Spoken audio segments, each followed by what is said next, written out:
इतना बड़ा नुकसान हमारा होने वाला है। फिर उसके बाद इसमें सेक्शन 3C है, वो ये कहता है कि अगर कोई भी जायदाद वक्फ की है, यह कानून बनने से पहले और बाद में कोई भी जायदाद वक्फ की है और यह कानून से पहले और कानून के बाद वो वक्फ की जायदाद नहीं होगी, ता वक्त कलेक्टर फैसला नहीं करेंगे। कौन कलेक्टर है ये भाई? कलेक्टर साहब के पास कोई भी जाके बोल देगा कि देखो ये जायदाद वक्फ की नहीं है, ये शिवसेना वाले जाके बोलेंगे, बीजेपी आरएसएस वाले जाके बोलेंगे। कोई कलेक्टर हुकूमत के वक्त के खिलाफ फैसला देगा?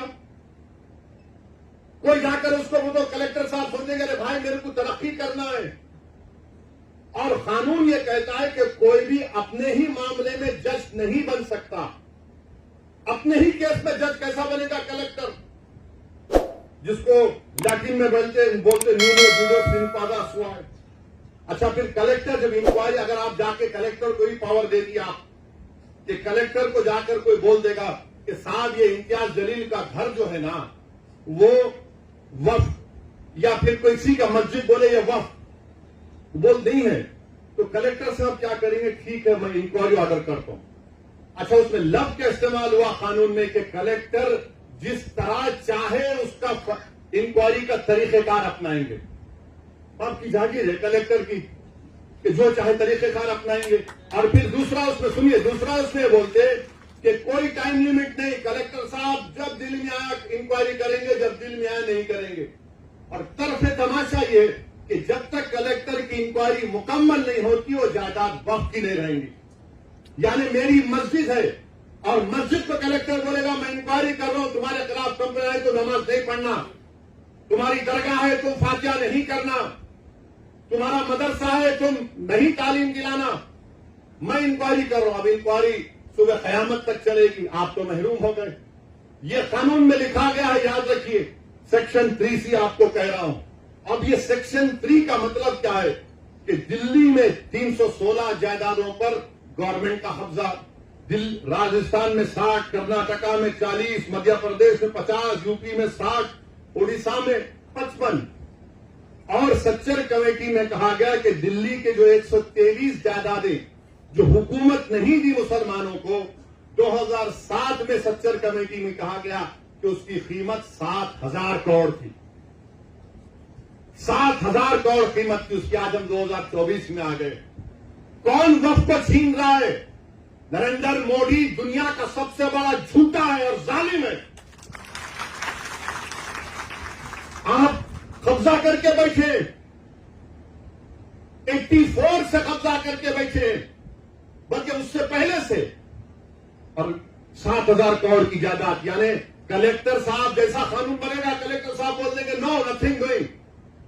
ये 123 प्रॉपर्टीज जो 2007 में 7,000 करोड़ की थी, आज 2024 में शायद कम से कम 20,000 करोड़ की तो हो सकती है। मोदी जी बोलेंगे नहीं नहीं भाइयों बहनों, मैं तुम्हारा भाई हूं, 20,000 करोड़ दे दो तुम मेरे को। अरे आप अंदाजा लगाइए, सेक्शन 3C को निकाल कर ये कह रहे हैं।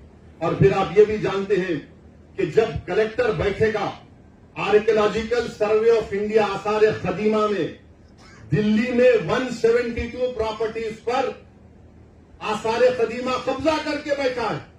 जैसा यह कानून बनेगा उसमें कब्रस्तान भी है, उसमें मस्जिद भी है, ईदगाह भी है, जमीनात है। एएसआई बोलेगा हम मालिक तुम आउट।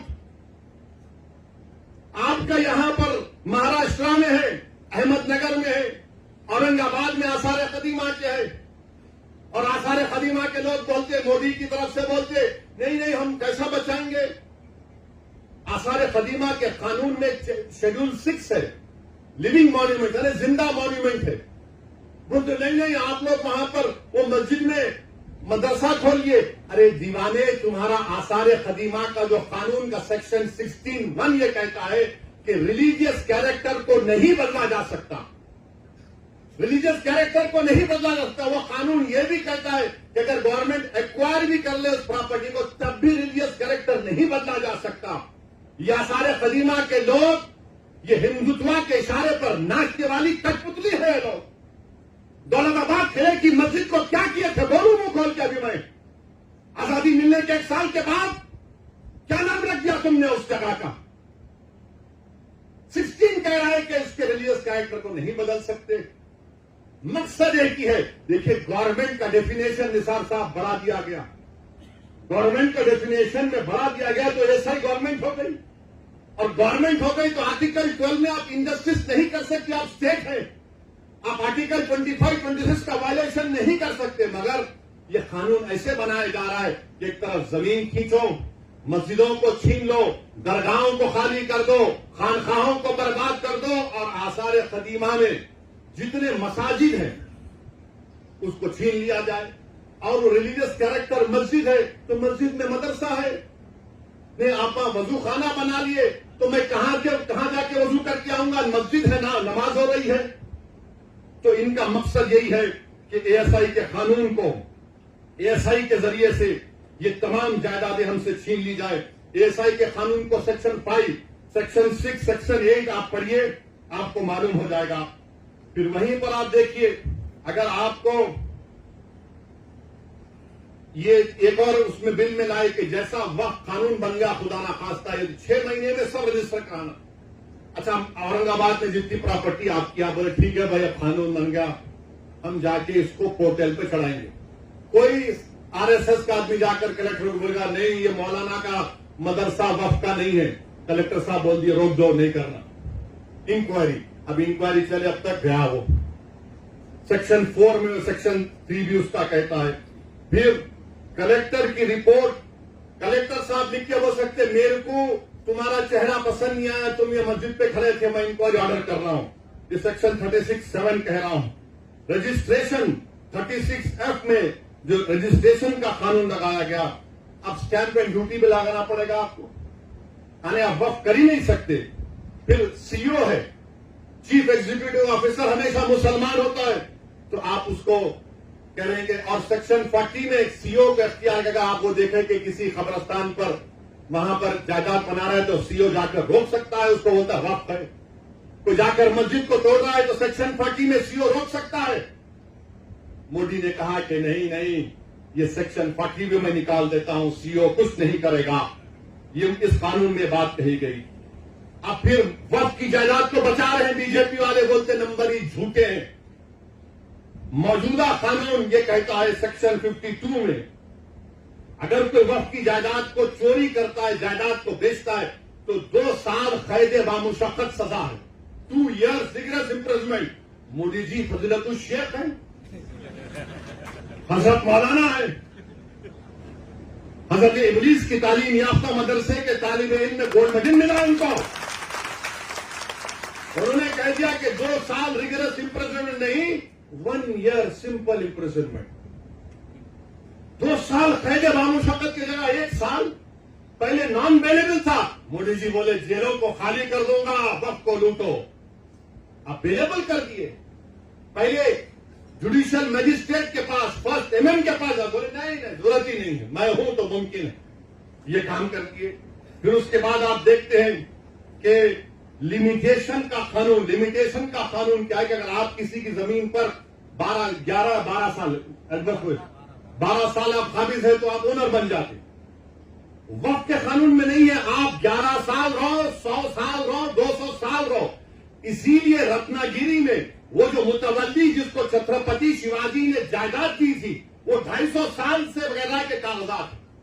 अब अगर लिमिटेशन निकल जाएगा तो वो 250 एकड़ पर, बल्कि 652 एकड़ पर जो लोग काबिज है वो सब मालिक बन जाएंगे। मोदी जानते हैं कि पंजाब में कई ऐसी जायदादें हैं जो खाली पड़ी हुई है। तो मोदी जी बोले कि एक मीटिंग में मोदी बोले मैं ड्रोन भिजा के मालूम कर लेता हूं, जाके देखो गूगल पे आप। तो शायद नरेंद्र मोदी ने ड्रोन भेजा होगा पंजाब को और रत्नागिरी को, देखा कि अरे हाँ यहां पर फायदा। मेरे भाई, लिमिटेशन का जो मामला है, हिंदू एंडोमेंट बोर्ड में लिमिटेशन का सेम कानून है।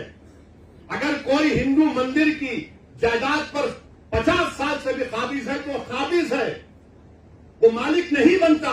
मोदी कह रहे हैं तू काबिज है, मैं तुझे मालिक बनाऊंगा। ये इस कानून में लाया गया है। और फिर उसके बाद आप देखते हैं कि ऐसी ट्राइब्यूनल का मामला, ट्राइब्यूनल जो है वक्फ का एक ट्राइब्यूनल होता है।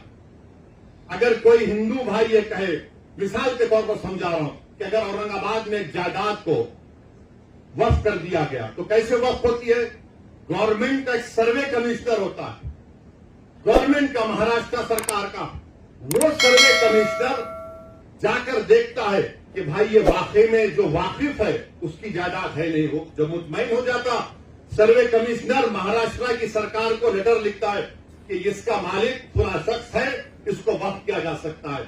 महाराष्ट्र की सरकार गजीट इशू करती है और उस गजीट का मुखालिफत मुसलमान 1 साल तक कर सकता है और गैर मुस्लिम कभी नहीं कर सकता। अब उसके बाद वो ट्राइब्यूनल को गया। ट्राइब्यूनल में जैसा कि निसार साहब ने बताया कि यहां का डिस्ट्रिक्ट सीनियर जज ट्राइब्यूनल का जज होता है, एक शख्स जिसको इल्म मालूम, उनका तखर्रुर, और एक गवर्नमेंट की तरफ से। अब मोदी जी बोले कि नहीं नहीं नहीं, ये ट्राइब्यूनल का फैसला फाइनल कैसे होगा? फाइनल नहीं हो सकता है।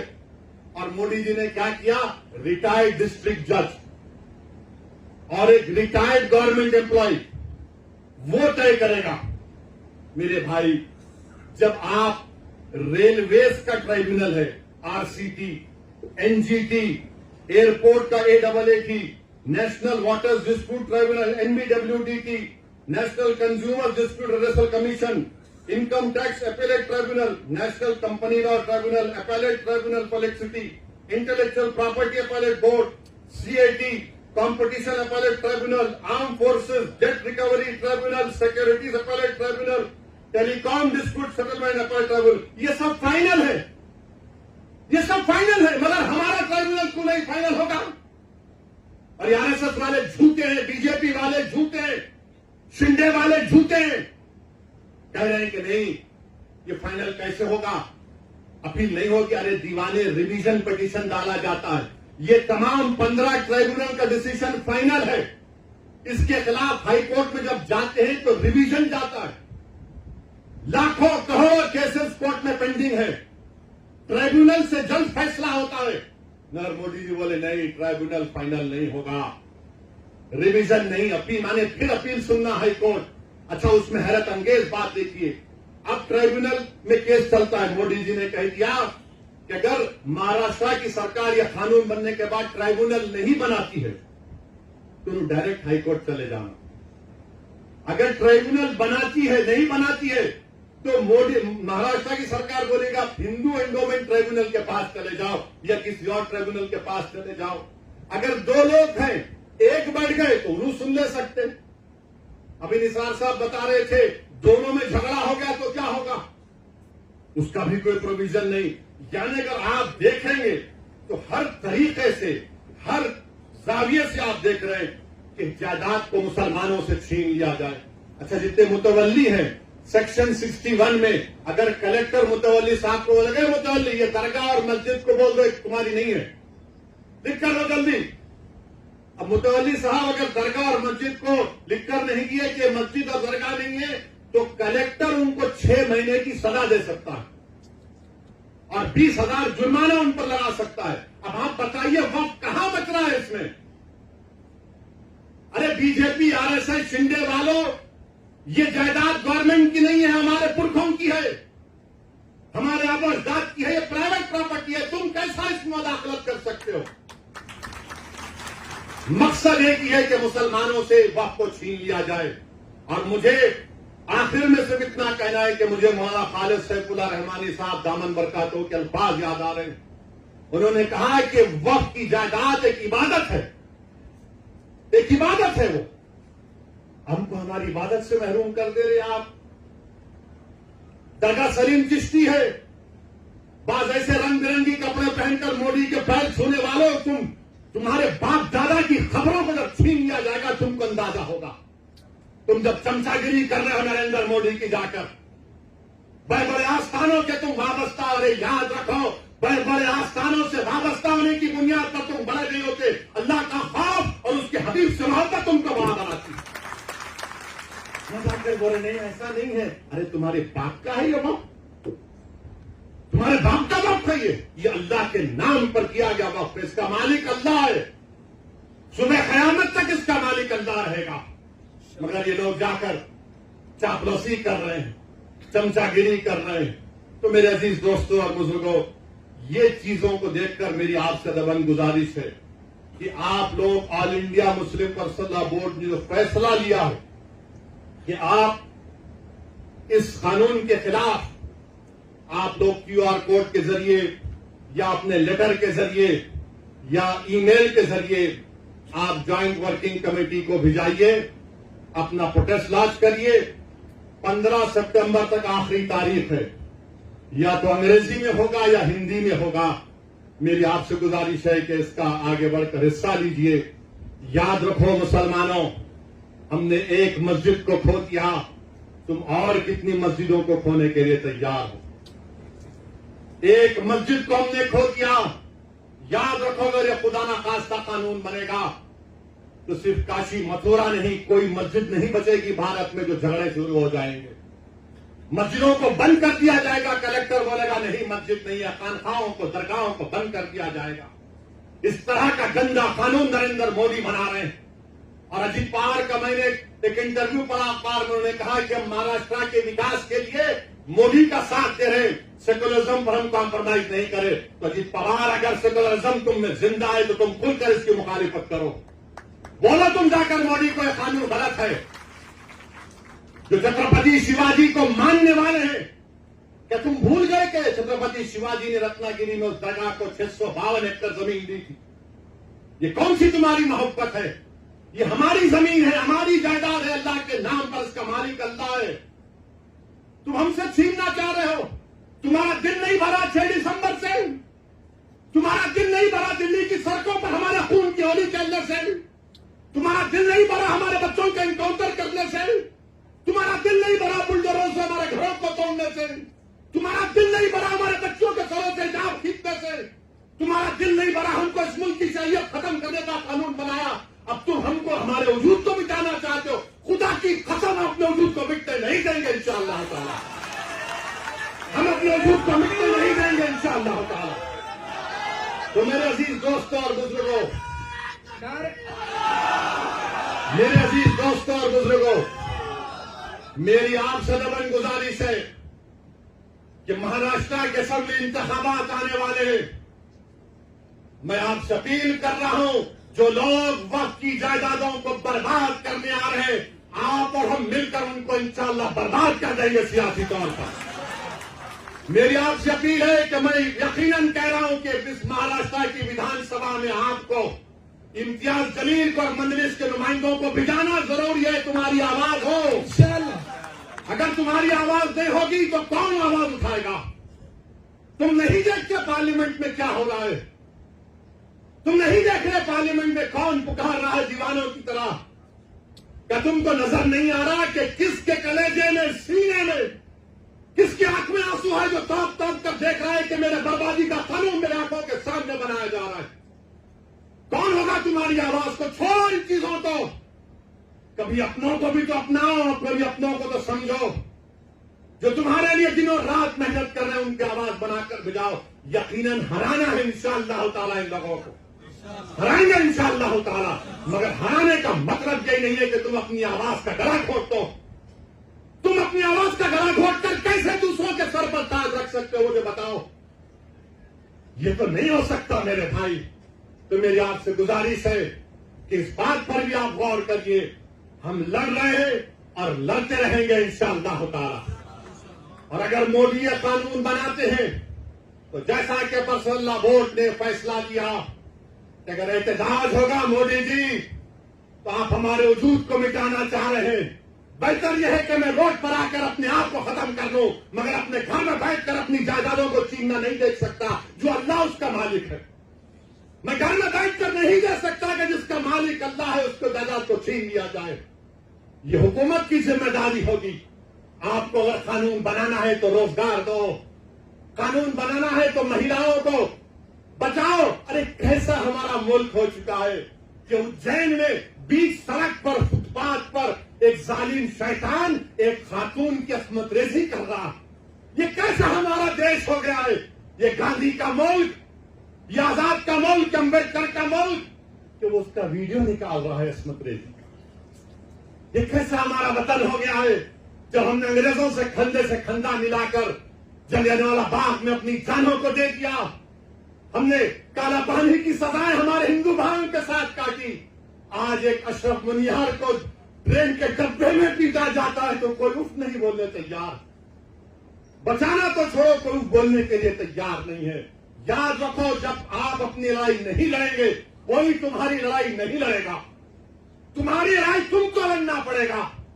तुम 70 साल से सोच कर धोखा खा चुके हो कि कोई और हमारी लड़ाई लड़ेगा। नहीं मेरे भाई, तारीख में अगर नाम लिखा जाना है तो ये वक्त है अपनी लड़ाई लड़ने का। यही वक्त है अपने वोट से अपने नुमाइंदों को औरंगाबाद से भिजाने का।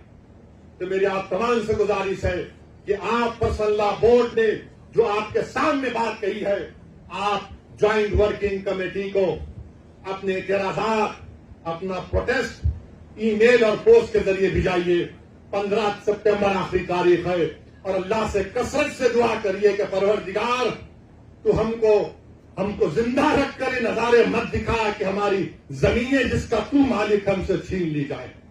अल्लाह से हम गिड़गिड़ा कर सब रसूल हुए, अल्लाह से गिड़गिड़ा कर भीख मांगे, इत्तेहाद पैदा करिए।